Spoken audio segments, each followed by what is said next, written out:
Hello दोस्तों, अभी जो हम टॉपिक डिस्कस करेंगे उसका नाम है ease of doing business rank में भारत का सुधार। विश्व बैंक के ease of doing business 2020 report में भारत पिछले साल के 77वें स्थान से छलांग मारकर 63वें स्थान पर पहुंच गया है। दुनिया की बहुराष्ट्रीय कंपनियां और निवेशक निवेश करने के लिए अलग अलग देशों की ease of doing business rank पर पैनी नज़र रखती हैं। Ease of doing business rank के मामले में भारत का रैंक 2014 में 142वां और 2016 में 130वां था।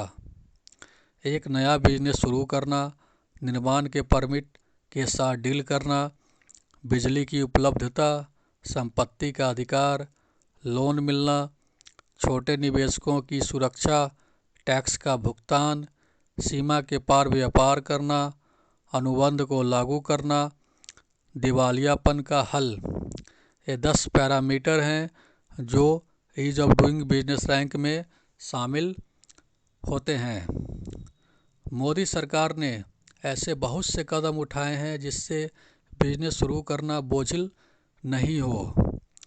भारत में बिजनेस को बढ़ावा देने के लिए जीएसटी को लागू करना और मेक इन इंडिया पहल कुछ ऐसे प्रसिद्ध कदम हैं जो मोदी सरकार ने उठाए हैं।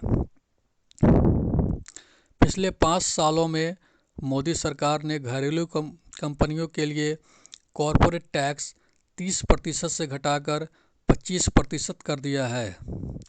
Ease of doing business rank में भारत के सुधार के बाद बहुत से निवेशक यहाँ पर आएंगे।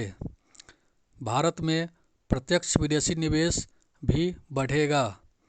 केंद्र में भाजपा सरकार के आने के बाद से उसने पिछली कांग्रेस सरकारों के द्वारा लाई गई बहुत से ऐसे कानून को समाप्त कर दिया है जो लाइसेंस परमिट राज को बढ़ावा दे रहे थे और भारत में बिजनेस के विकास में बहुत बड़े बाधक थे। 2020 का किसान बिल कृषि क्षेत्र में निजी निवेश लाने की दिशा में एक कदम है।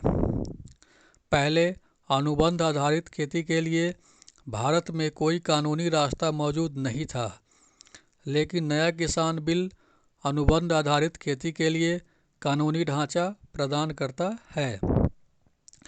इन नए किसान बिलों के लागू होने से पहले कृषि व्यापार के ऊपर बाजार समितियों, जिसको मंडी भी कहा जाता है, का एकाधिकार था।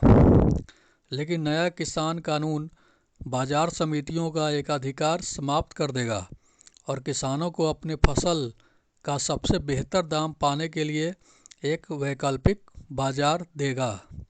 यद्यपि बाजार समितियां पहले की तरह ही चलती रहेंगी।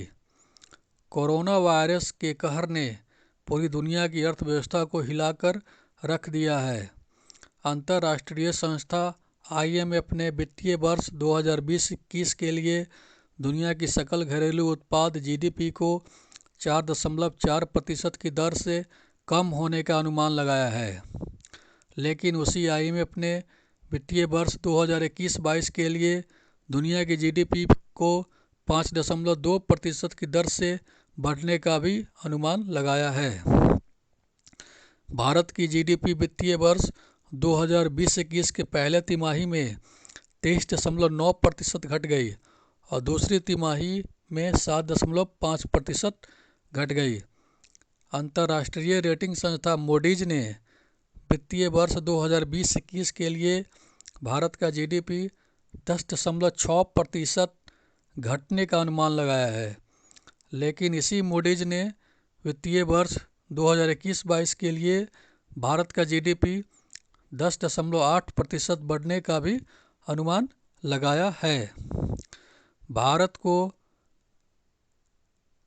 इसलिए ease of doing business rank में भारत का सुधार इसकी अर्थव्यवस्था को कुछ राहत देगा। भारतीय सरकार का अगला लक्ष्य भारत को ease of doing business rank में टॉप 50 में शामिल कराना है। भारत दुनिया के उन शीर्ष 10 देशों में शामिल है जिसने नियामक सुधारों को लागू करके ईज ऑफ डूइंग बिजनेस के मामले में सबसे ज़्यादा सुधार किए हैं।